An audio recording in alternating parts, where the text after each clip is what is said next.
ایک گاؤں میں ایک چغل خور رہتا تھا۔ اس کو چغلی کھانے کی بہت زیادہ عادت تھی۔ وہ بہت کوشش کرنے کے باوجود بھی اپنی اس عادت کو چھوڑ نہ سکا تھا۔ اس عادت کی وجہ سے اس کو اپنی ملازمت سے بھی ہاتھ دھونا پڑا۔ کچھ عرصہ اس نے اپنی جمع پونجی پر گزارا کیا۔ جب بات فاقوں تک آ گئی تو اپنا گاؤں چھوڑنے کا فیصلہ کیا اور اس نے نئی جگہ جا کر اپنی قسمت کو آزمانے کا سوچا۔ وہ تھوڑا سا سامان لے کر اپنے سفر پر روانہ ہوا۔ چلتے چلتے وہ ایک گاؤں میں پہنچا۔ یہ گاؤں اس کے لیے نیا تھا، وہاں کے لوگ اس کو جانتے نہ تھے۔ پھر وہ ایک کسان کے پاس گیا اور اس سے ملازمت کی درخواست کی۔ کسان بھی اکیلا تھا اور اس کو ملازم کی ضرورت بھی تھی، اور چغل خور کھیتی باڑی کا کام اچھے سے جانتا تھا، اور کسان نے اس کو ملازمت دے دی۔ جب کسان نے اس سے تنخواہ کی بات کی تو وہ کہنے لگا کہ جناب، آپ مجھے صرف روٹی کپڑا دے دیا کرنا اور مجھے اجازت دیں کہ 6 ماہ بعد میں آپ کی ایک چغلی کھا سکوں۔ کسان بہت زیادہ حیران ہوا اور سوچنے لگا کہ بغیر تنخواہ کے ملازم مل رہا ہے، روٹی کپڑے میں کیا جاتا ہے، 6 ماہ بعد وہ ایک چغلی کھا لے گا تو اس میں میرا کیا جائے گا۔ کسان نے اس کو ملازمت دے دی۔ اس طرح اس بات کو 6 ماہ گزر گئے۔ کسان تو اس بات کو بھول گیا، لیکن چغل خور کو یاد تھا۔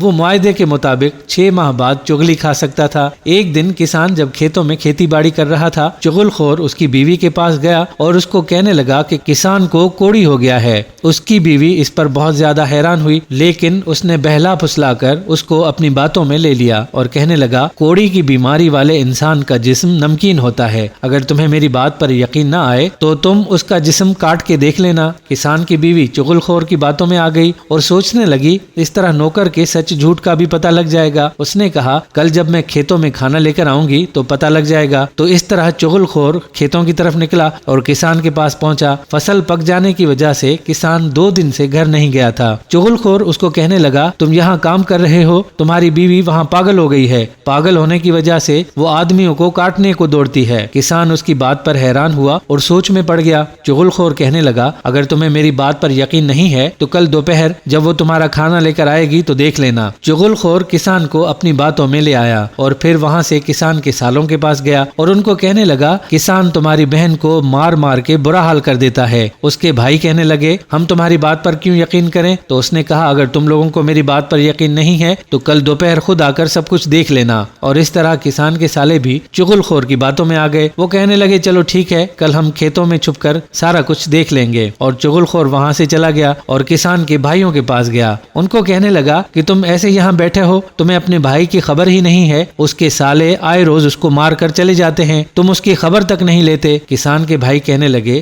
ہم تمہاری بات پر کیوں یقین کریں؟ وہ ان کو کہنے لگا، کل دوپہر آ کر خود ہی دیکھ لینا کیسے اس کے سالے اس کو مارتے ہیں۔ اس نے کسان کے بھائیوں کو بھی اپنی باتوں میں لے لیا۔ وہ بھی کہنے لگے، چلو ٹھیک ہے، ہم بھی آ کر دیکھیں گے کیسے وہ ہمارے بھائی کو ہاتھ بھی لگاتے ہیں۔ وہ سب ان کو کہہ کر واپس چلا گیا اور اپنے کام میں ایسے لگ گیا جیسے کسی کو پتہ ہی نہیں وہ کہاں گیا تو کہاں سے آیا۔ اگلے دن جب کسان کی بیوی اس کے لیے کھانا لے کر آئی تو کسان کھیتوں میں بھی اس کے قریب آنے سے ڈر رہا تھا، اور کسان کی بیوی اس کے قریب آنا چاہتی تھی تاکہ اس کو پتہ لگ سکے کہ اس کو بیماری ہے یا نہیں۔ جب کسان کی بیوی نے روٹی رکھی نیچے زمین پر تو کسان پیچھے ہو گیا۔ کسان کی بیوی اس کے قریب آنا چاہتی تھی لیکن کسان اسے دور ہو رہا تھا۔ جیسے ہی کسان نے لقمہ لینے کے لیے ہاتھ آگے بڑھایا تو کسان کی بیوی نے ساتھ ہی اس کے ہاتھ کو کاٹ لیا۔